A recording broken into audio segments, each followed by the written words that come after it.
दूधसागर हंगामाक सुरुवात जाल्या। सेगीत पडपी उट्टांगाराच्या पावसाक लागून 25 ऑक्टोबर या दिसा व्हडा प्रमाणात आयिल्ल्या पर्यटकांक परतून धाडले। उपरांत 26 ऑक्टोबराक पावस उणो जाल्ल्यान पर्यटन वेवसायाक सुरुवात केली। सुमार 1330 पर्यटकांनी दूधसागर धबधब्याक भेट दिली। कांय वरां उपरांत परतून वाऱ्या वादळाच्या पावसाक सुरुवात जाल्ल्यान दूधसागराचेर वचपाक बंदी घाल्ली। सोमारा परतून ह्या वेवसायाक सुरुवात केली। सुमार 100 पर्यटकांनी दूधसागराक भेट दिली।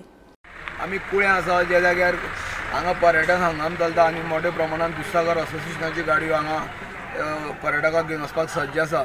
25 तारखेक जेन्ना दूधसागर पर्यटन पावसाक खातीर फॉरेस्टान बंद दवरलो तेन्ना मोठ्या प्रमाणात हांगा ट्युरिस्ट आयिल्ले आनी तेन्ना सगळे ट्युरिस्टांक माघारी वयचे पडले आनी तेका लागून 26 तारखेक हांगा पर्यटन हंगामाची जेन्ना चालू जालो आनी तेन्ना 190 जीप गाडी गेल्यो आनी 190 1330 पर्यटकांनी दूधसागरार भेट दिली।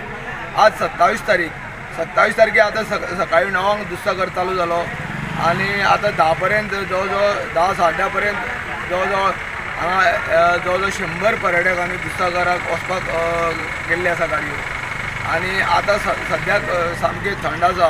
ट्युरिस्ट पावसा बंद आसल्या कारणान बंदाचो हो परिणाम जालो, एक दीस बंद दवरल्यान हो परिणाम जालो अशें लोकांनी म्हणणें आसा। पूण जेन्ना ट्युरिस्ट बंद जाले आनी आतां पावस पडटा हेवटेन म्हणून थंड जालें पूण आजून मेरेन तरी ट्युरिस्ट सद्याक चड येयले ना। दिसभराक गाडी कितली सुट्टा ते तरी पळोवया। गोमंतक टीव्ही खातीर कुळेच्यान एकनाथ खेडेकर।